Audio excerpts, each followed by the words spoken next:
Joining us now to review some of the headlines of today's newspapers from around the world is Arise News analyst Emmanuel Efene. Good morning, Emmanuel. Good morning, Ruben. Good morning, Rufai. Good morning, Ayo. Good morning. Yes, we'll start the review with this day, Nigeria's newspaper of record.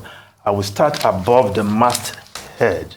That's the window story. 2023 elections. This day, editorial board intervention.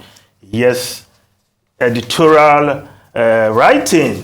Of course, week in, week out. Read the editorial of this day written by, of course, a number of persons who put their heads together to come up with the editorial position of this day. But this package from this day, a different kind of package where the editorial board members, of course, individuals are encouraged to take a stand. Of course, quoting Michael Gartner, the 1997 Pulitzer Prize winner for editorial writing, who said, it comes a time you have to take a position. So the editorial board members of this day, in a special package, have come up with their position on what the next president should deal with. Of course, there are no shortage of issues for the next president to deal with, from tertiary education, the crisis of tertiary education, to power supply, the general economy, amongst other things. So each of these members, they have put pen to paper in this special package.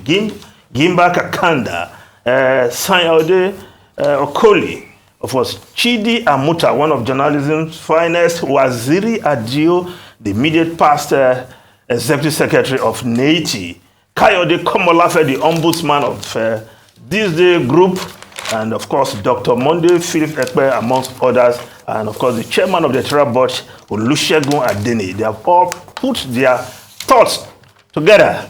And if you go through this, their reports, their write-up, the special package from this day, a different kind of editorial. Ruben is a master of editorial. I haven't chaired the editorial board of the Guardian newspaper for many years. I know you have one or two things to say about that. Now, the lead story, Presidency, federal government, CBN to take position on currency swap after Supreme Court determination today. Emefiele, politicians buying, storing new banknotes for elections. Berate fuel stations over alleged extortion of customers. Courts diplomatic community on Naira redesigned cashless policy. Maintains currency holders. Abusers will go to jail. Governors mopping up new no CSOs alleged.